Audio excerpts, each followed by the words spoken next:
Hello សួស្តីអ្នកទាំងអស់គ្នា Welcome មកកាន់ Channel Chu Young Fellow Page មុននឹងចូលមកកាន់វីដេអូអ្នកទាំងអស់គ្នាសូមកុំភ្លេចជួយ Subscribe និង Like វីដេអូនេះមួយផងឥឡូវនេះថ្ងៃនេះគឺខ្ញុំនឹងមកបរៀនអ្នកទាំងអស់គ្នាពីរបៀបយក Haki ធម្មតានិងខំOperation Haki ហើយនិងខំ Grow Haki របស់ Sheng អ្នកទាំងអស់គ្នាឥឡូវនេះកុំឲ្យខាត់ពេលយូរយើងចូលមកកាន់វីដេអូយើងហ្មងទៅឥឡូវនេះគឺយើងចូលមកវីដេអូយើងវិញជាដំបូងអ្នកទាំងអស់គ្នាត្រូវ teleport មកកោះតែមានឈ្មោះថា Snow Island មកអ្នកទាំងអស់គ្នាឥឡូវនេះគឺខ្ញុំបានធ្វើការ teleport ទៅកោះដែលមានឈ្មោះថា Snow Island នេះអ្នកទាំងអស់គ្នាតើមកអ្នកទាំងអស់គ្នាដើរតាមខ្ញុំមកអ្នកទាំងអស់គ្នានេះដើម្បីទៅជួបនៅ NPC មួយដែលមានឈ្មោះថា Haki Trainer ដើម្បីយើងទៅយក quest អីចឹងឥឡូវនេះគឺយើងទៅបាន quest ទី1សម្រាប់ quest ទី1នេះគឺគេឲ្យយើងត្រូវសម្រាប់150 NPC ដែលប្រើ combat ឬក៏ melee ដៃដែលគេឲ្យដាក់ដំបងគេដែលយើងចូលលេងហ្នឹងញ៉ាំអ្នកទាំងគ្នាមើលតាមខ្ញុំទៅបច្ចៈអ្នកទាំងគ្នាកុំប្រើដាវឬក៏ប្រើអីផ្សេងនិងក៏ប្រើ fruit ត្រូវតែប្រើដៃនឹងមួយទេអ្នកទាំងគ្នារួចមកអ្នកទាំងគ្នាត្រូវវាយគ្រប់150 NPC មករួចហើយអ្នកទាំងគ្នាបន្តពីធ្វើ quest ទី1ហើយយើងចូលមកកាន់ quest ទី2យើងវិញសម្រាប់ quest ទី2នេះគឺគេតម្រូវឲ្យយើងប្រើ skill fat អ្នកទាំងគ្នាប្រើ skill fat របស់ combat តែមួយនឹងទេអ្នកទាំងគ្នាត្រូវប្រើ skill fat របស់ combat ដែលបាន65ដងអ្នកទាំងគ្នារួចមកគឺយើងនឹងបំពេញ quest ហ្នឹងរួចហើយឥឡូវនេះគឺខ្ញុំខ្វះតែមួយទៀតទេគឺបាន65ដងហើយឥឡូវនេះគឺខ្ញុំបានបំពេញ quest ទី2រួចរាល់ហើយគ្នាយើងចូលមកកាន់ quest ទី3ម្ដងសម្រាប់ quest ទី3នេះគឺគេឲ្យយើងប្រើ combat វាយអ្នកទាំងគ្នាមិនថាអ្នកទាំងគ្នាវាយ NPC ត្រូវឬក៏អត់ត្រូវទេគឺគេរកទាំងអស់សំខាន់គឺយើងត្រូវវាយឲ្យបាន750ដងអ្នកទាំងគ្នាបន្ទាប់ពីអ្នកទាំងគ្នាវាយបាន750ដងហើយគឺយើងទទួលបាន Haki អ្នកទាំងគ្នាឥឡូវនេះខ្ញុំនឹងដាក់flame Haki ឲ្យគ្នាយើងមើលឥឡូវនេះគឺយើងមកធ្វើការយក Operation Haki ម្ដងអ្នកទាំងគ្នាត្រូវទៅកោះមួយដែលមានឈ្មោះថា Desert ហ្នឹងតបមកអ្នកទាំងគ្នាទៅជួបនឹង NPC មួយដែលមានឈ្មោះថា Operation Haki Trainer អ្នកទាំងគ្នារួចមកអ្នកទាំងគ្នាត្រូវការលុយចំនួន25,000 ហ្វែននិង300 gem អ្នកទាំងគ្នានៅបើចាំធ្វើខ្វះអីទេឥឡូវនេះគឺយើងចូលមកកាន់របៀបយក Conqueror Haki ម្ដងអ្នកទាំងគ្នាហ្នឹងគឺរៀងពិបាកជាងគេបន្តិចឯអ្នកទាំងគ្នាហើយនេះគឺយើងធ្វើការដាក់វីដេអូគ្នាមើលតែម្ដង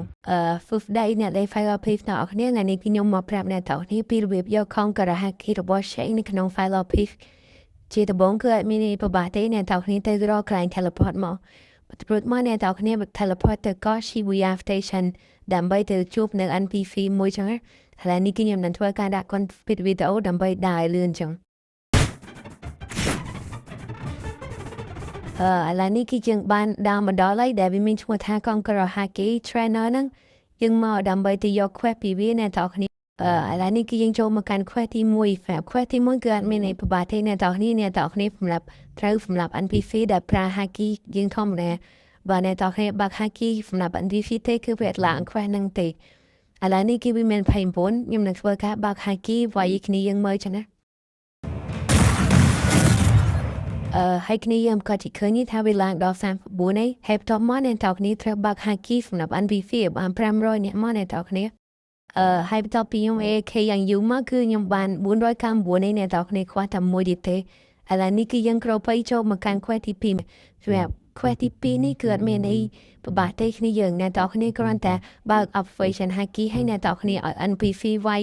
យើងឲ្យបាន500ដងហើយខ្ញុំ recommend ឲ្យគ្នាយើងមកកោះ Starter Island ព្រោះឲ្យពួកហ្នឹងគឺវាវាយយើងអត់ឈឺទេអញ្ចឹងយើងដាក់ AK ឲ្យវាវាយយើងមកបន្ទាប់ពីខ្ញុំ AK ឲ្យ NPC វាយខ្ញុំយ៉ាងយូរមកគឺខ្ញុំបានធ្វើ quest ទី2រួចរាល់គ្នាយើងឥឡូវនេះគឺចូលមកកាន់ quest ទី3ម្ដងសម្រាប់ quest ទី3គឺគេឲ្យយើងវាយ200 boss អ្នកទាំងគ្នាគឺខ្ញុំ recommend ឲ្យគ្នាយើងទៅកាន់ boss Island ហើយអ្នកទាំងគ្នាauto one ដូចនៅក្នុងវីដេអូហ្នឹងមកគ្នាយើងហើយតមកអ្នកទាំងគ្នា AK ឲ្យវាវាយ boss ហ្នឹងឲ្យមក200ដងទៅគ្នាយើងដាក់ auto click បន្ទាប់ពីខ្ញុំ AK យ៉ាងយូរមកអ្នកទាំងគ្នាគឺខ្ញុំវាយសម្រាប់បាន200 buff គ្នាយើងឥឡូវនេះគឺយើងចូលមកកាន់ quest ចុងក្រោយរបស់យើងគឺគេឲ្យយើង clear dungeon ឲ្យបាន25ដងអ្នកទាំងគ្នាជាដំបូងអ្នកទាំងគ្នាត្រូវ teleport ទៅកោះ dungeon មកអ្នកទាំងគ្នា ហើយបន្ទាប់មកអ្នកនរគ្នាទៅរក NPC មួយដែលឈ្មោះដងចិនមកហើយគឺខ្ញុំ recommend គ្នាយើងគួរតែចេះរកដងចិនទី2ទៅគ្នាយើងព្រោះអីគឺវាងាយស្រួល ARK farm អញ្ចឹងតែហ្វាតែដងចិនទី2គឺវាអត់មាន buff stage អញ្ចឹងទៅយើងអាច ARK ដាក់ auto skill ចោលហើយយើងទៅធ្វើអីផ្សេងក៏បានដែរអ្នកនរគ្នាហើយឡើយនេះទៀតគឺខ្ញុំក៏បានសម្រេច quest យើងហើយអ្នកនរគ្នាគឺខ្ញុំទទួលបានខំក្រហាគីគ្នាយើងឥឡូវនេះគឺខ្ញុំមក show cafe គ្នាយើងមើលចឹង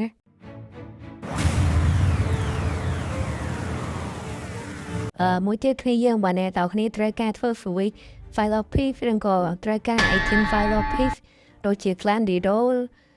aura create cosmetic create អីហ្នឹងឬក៏ត្រូវការ fat down ឬក៏អីផ្សេងតាក់ទងនឹង file of peace អ្នកនរគ្នាអាចទៅខ្ញុំបានតាម